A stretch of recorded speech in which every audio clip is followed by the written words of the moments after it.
That's right. I'm your host, Kirk Sandig. On this different episode of Paranormal Almanac, I want to tell you all about remote viewing.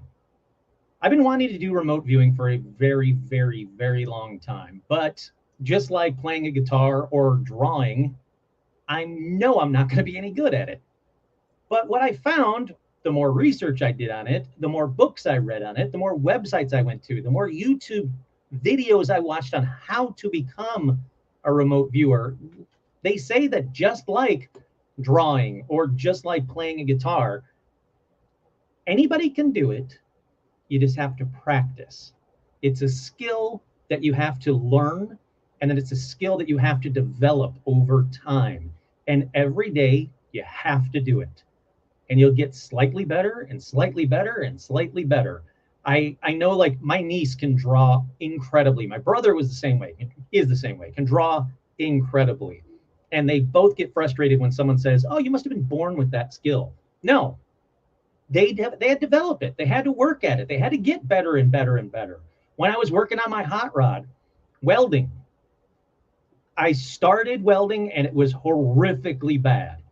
By the end of the build of my hot rod, my welding was slightly better than horrifically bad, but it got better.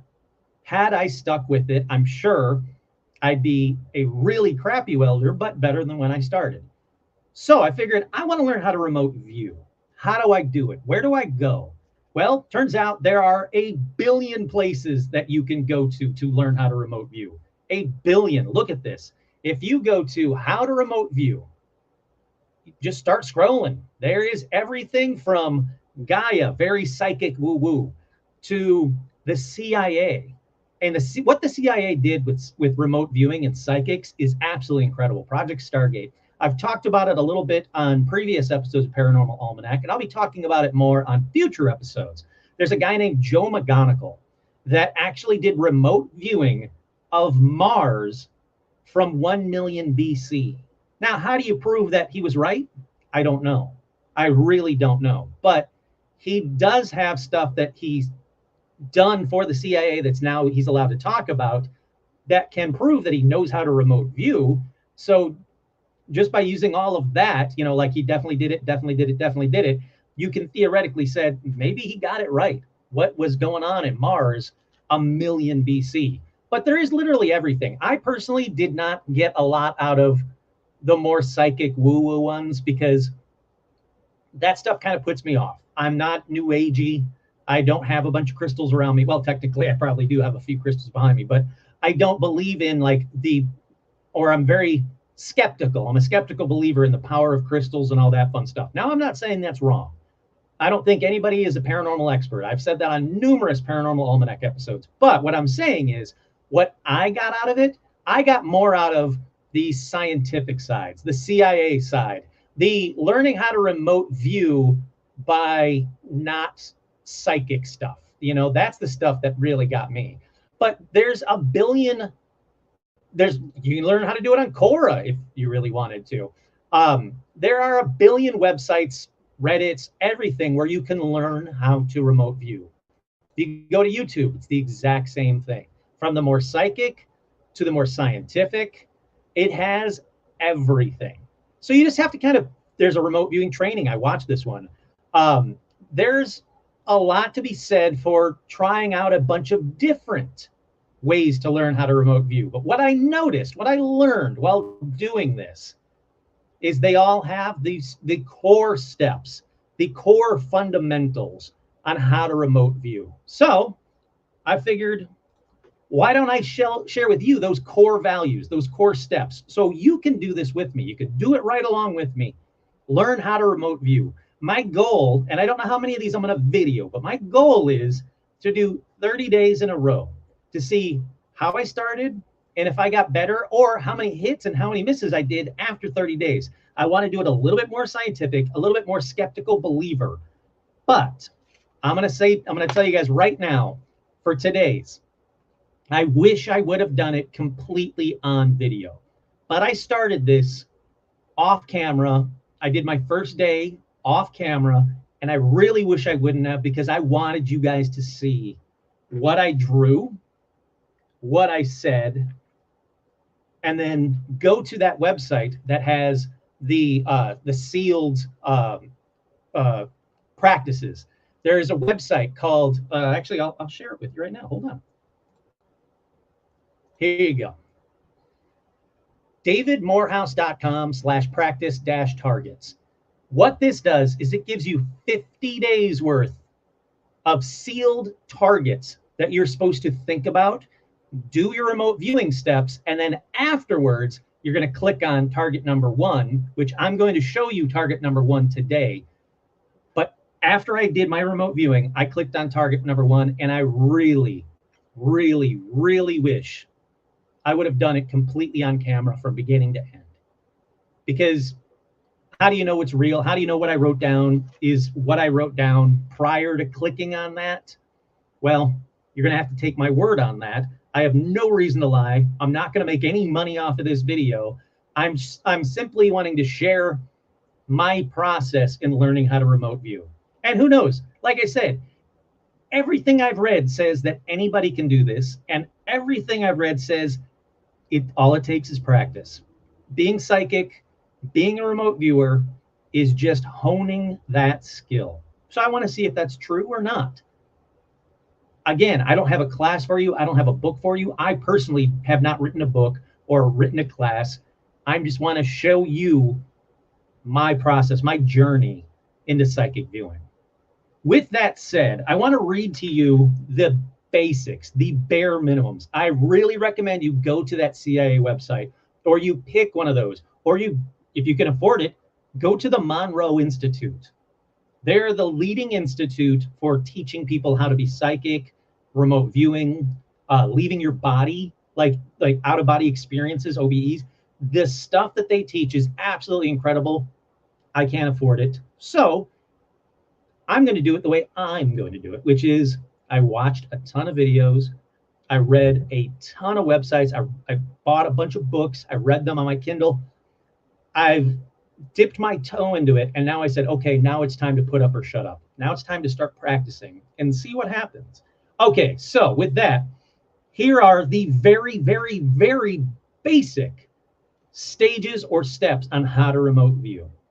The first one is, the first rule, no matter where I looked across the board, don't think.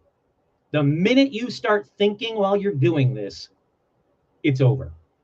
You are not going to be connected because it's not really your brain.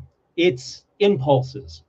It's some kind of psychic connection between what you scribble down or the words that are flashing in your head. That's remote viewing. It's not me going, I see a woman in yellow. Like, you're not there yet. Don't try that. You're not there yet. Stick to the basics. Step 1, don't think. So then we got to go to stage 1. And there are 4 stages that you're going to get to. Stage 1 is the first thing you want to do is called an ideogram. And the ideogram, hold on. I need a piece of paper to draw on. Here we go. So an ideogram, the very first thing you want to do is a simple drawing, a squiggle. Whatever comes to your mind, don't think about it. Just do a squiggle. That's it. Now, yours can be more in-depth than that, but the point is to not overthink it, not overdo it. An ideogram, a simple drawing, a squiggle, and don't think. Next, what you want to do is you want to describe why you just did that squiggle and keep it very, very simple. For example, for mine, I wrote road, man-made, gray, green. I just started seeing colors. So I just started writing whatever I didn't want to think about what I was doing or what I was trying to get to. I'm not trying to think of what is this picture that I'm drawing in my head. No. I did my squiggle. I got my basic line, and then I'm going through road, man-made, gray, green, jump or a ledge. You know, I was being very specific. I wasn't thinking, and I didn't want to get too descriptive. You want to be, you know, what you're feeling. Are you feeling nature? Are you feeling a life form? Are you feeling land masses? What are you seeing? What are you feeling? Like very simple descriptions. And then there's this next thing that they all talk about across the board is the gestalt of your remote viewing. And the gestalt is like a general category. What is it? What are you looking for? Are you looking for, is it an animal? Is it a building? Is it a structure? Is it a tornado? Like the gestalt is the general category, but general. Keep it general. Stage one is very general, very basic, very general.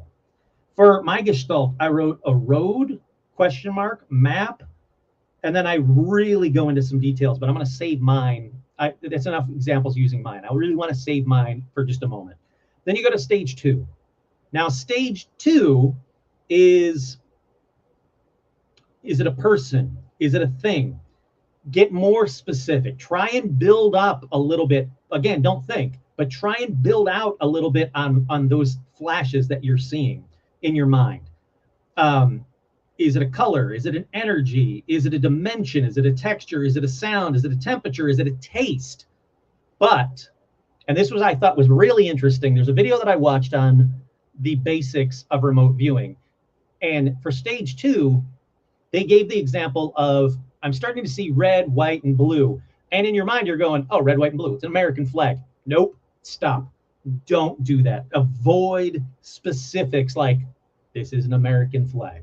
You don't want to do that. You want to build upon stage one, but still keeping it very general. Don't think. When you start thinking, oh, it's an American flag. Yeah, so you're thinking. You can't think. Don't think is the major rule. Once you start thinking, you're screwing yourself up. Your mind is not helping. Your critical mind, your analytical mind is not helping your remote viewing. I know it sounds woo-woo. I'm right there with you. But again, based on these videos that I watched, and I believe a lot of these videos that I watched of these people that were doing remote viewing, they weren't getting it all right. You're not going to get it all right. I guarantee you I'm not going to get it all right. Target one may surprise you. It surprised the shit out of me. But let's keep on going. Then there's something called the AOL, and it's not America Online. It's not ASL. Don't ask anybody their age, sex, and location. It is analytical overlay.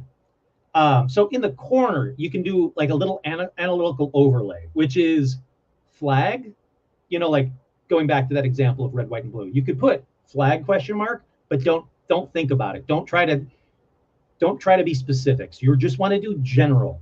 Your ideogram is very basic. So you want to continue on that very, very basic. Then stage three.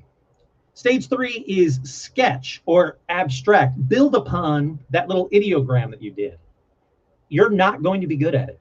Mine, I am not good at it. But stage four is then elaborate on everything above. Everything that you've written down. Everything that you've written down.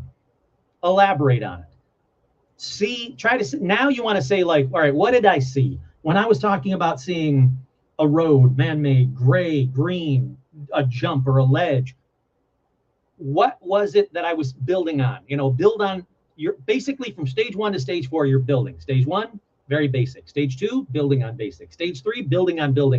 Stage four, now we're really building. And that's what you got to do. Then at the end, you're going to write end. At the very bottom of your page, end. That's it.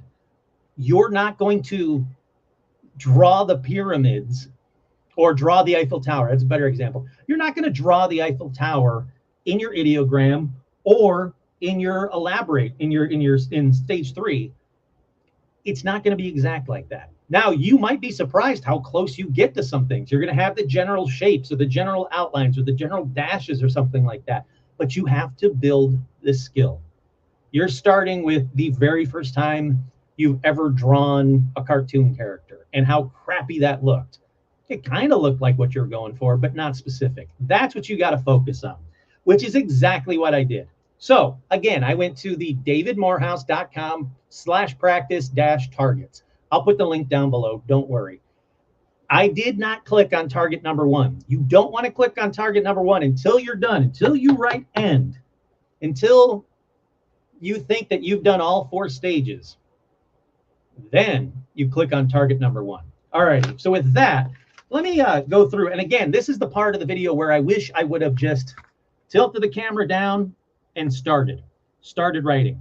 And when I got to end, showed you guys what I did, which I'll tell you in a second. I'll read it to you in a second, but showed you guys what I did. See, that's the basic ideogram right there. Very simple. It's going to be just a squiggle. The ideogram is just a squiggle. You don't have to go too crazy with it. But then why did you do that squiggle? And start writing down words. And then here's where you see the gestalt of it all. Then here's where it's getting more stage 2. Here's stage 3, where I drew a better image of stage 1. And then what did I see? Give me some more descriptions, and then end. That's it, from very beginning to very end. So let me read to you what I did for target number 1, for day 1 of my remote viewing. I'll be honest, I think I did pretty good. I was genuinely surprised, which again is why I wish I would have done it all on camera, because if I got it 100% wrong, whatever. If I got it 100% right, mind blown. But here's what I did. So the first thing I did is I drew that. It's very general, but it's got a little peak to it. And then I wrote, come on, baby, focus. And I have terrible handwriting, so it probably didn't help. There we go. I wrote road, man-made, gray, green, a jump or a ledge, falling, lines, blur. The gestalt is a road. It's something that's mapped. When I wrote the word map, I meant it's a location on a map, a place to go to, not that I was drawing a map. In my mind, I was seeing this as a destination, maybe a tourist, something like that.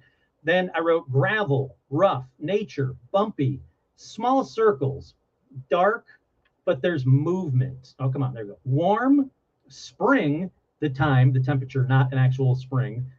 Dirty, gritty. And then I drew a little bit more. Come on, baby. So then I drew a little bit more, and I could see like mountains or hills. And then these are lines, like motion lines. I kept seeing motion lines, and I wasn't sure why. There were these things below, and there was more like a road or something below them. That's what I did with these lines, what I was thinking. And I said, I see movement. I see, there we go. I see movement. I see the man-made structure with blues, with greens, with grays, and something swiping left. Now, I don't mean like, like Tinder or anything like that, but I meant like something moving to the left.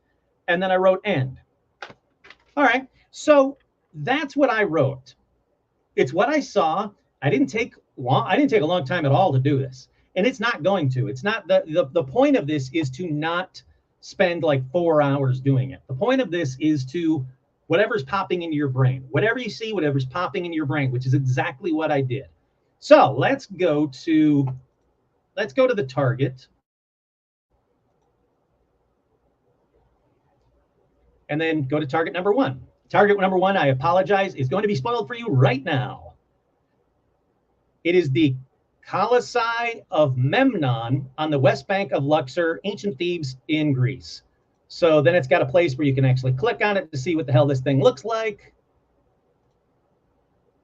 And that is what it looks like. So if you remember on my drawing, it starts low and it goes up to a peak, to a ramp. I was pretty impressed. Now, here are the descriptions I used. Gray, green with a jump or a ledge. This, as far as I'm concerned, is the jump or a ledge that I saw because it builds up. My line drawing goes up and boop.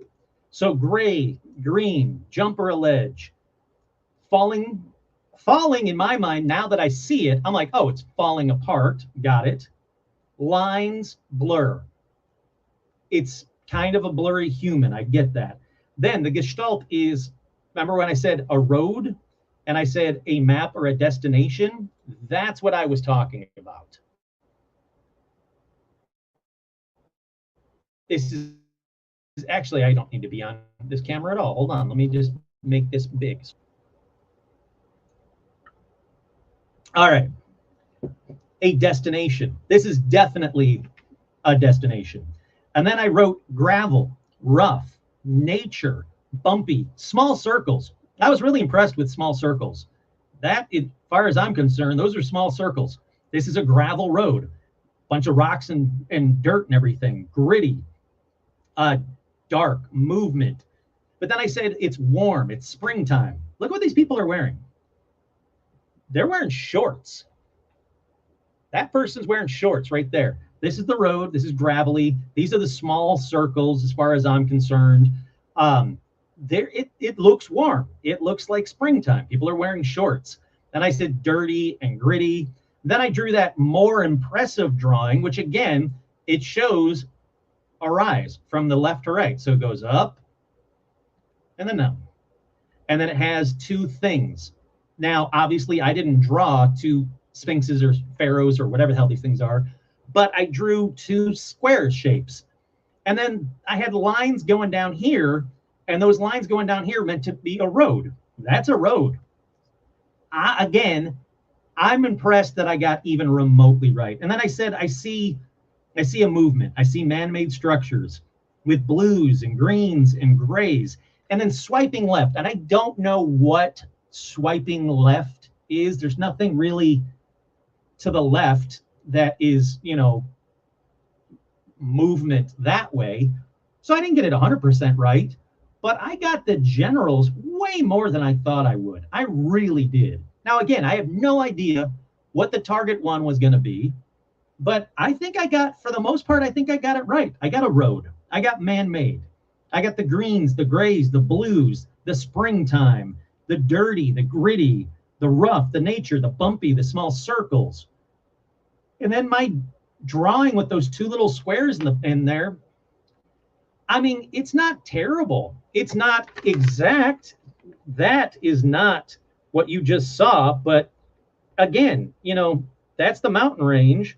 And there's one, there's two, and then a road underneath them. I'll call that a win. I'll call that a win any day. Do I expect me to get it even remotely this right every day? Not at all. But that's weird, right? It's weird. If you know me, if you've listened to my podcast enough, I'm not bullshitting. There's no point to me bullshitting. I never will. I'm telling you the truth that I was pretty impressed, pretty darn impressed with what I drew. And again, don't expect to draw two sphinx and be like, here you go, it's two sphinx, bunch of people standing around looking at it. Don't expect to do that. That isn't what you want. I mean, it is, but that isn't what you're going to get. I'll put it that way.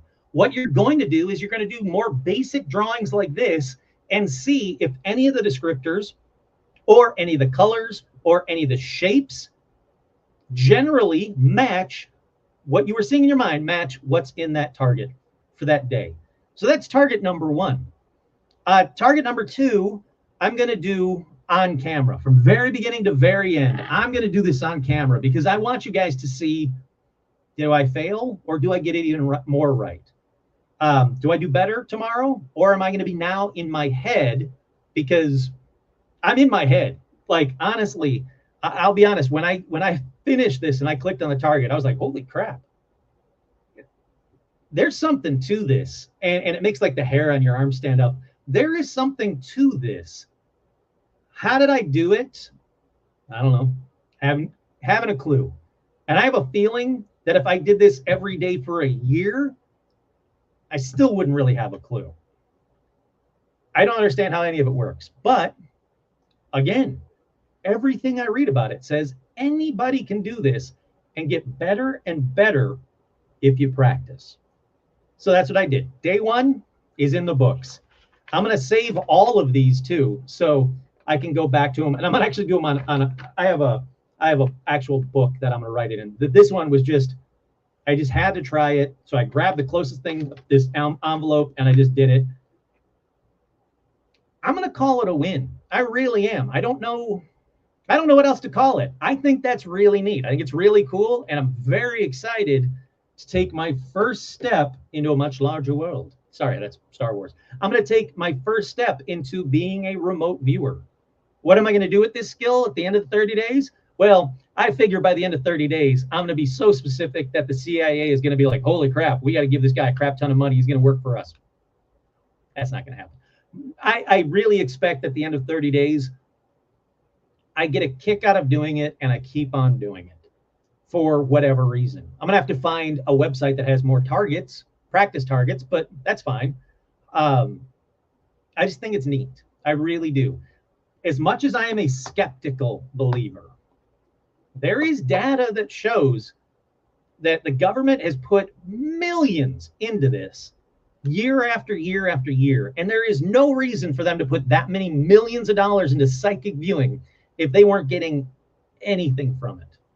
And there are stories, declassified stories of psychic viewers that work for the CIA that wrote down where like Russian subs were, or Russian planes, or Cold War stuff, and got it right, and can say, yeah, we got it right. Because of that, we stopped a war from happening, or etc. So there is something to it. If the fact that the governments keep spending money on it, there's a reason. So that about does it for the very first psychic viewing.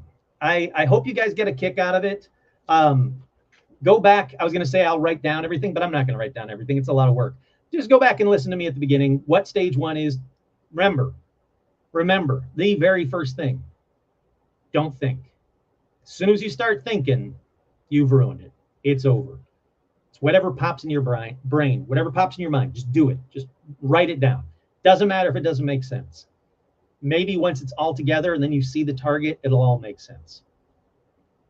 It's neat. It's interesting. I don't have an explanation for it. I really don't. But again, I hope you guys got a kick out of this. Tomorrow, when I do the next one, I'll do it all on camera, and let's see what happens, shall we? All righty. With that, once again, I'm Kurt Sandvik. Make sure you click like and subscribe if you're watching this on YouTube, or go over and find my podcast wherever you get your podcasts. It's called Paranormal Almanac. And make sure you leave a nice review for me. What would it hurt? Leave a comment down below if you think my drawing was even remotely correct. Maybe you don't. Maybe once you saw the drawing or the actual target, you went, you got it completely wrong, man. That's not even completely right. That's not remotely right. Let me know. I'm open-minded to this because I don't expect anything to come of it, and maybe that's going to help me. We'll see. Thanks again, guys. I hope you enjoy these. I figured, why not?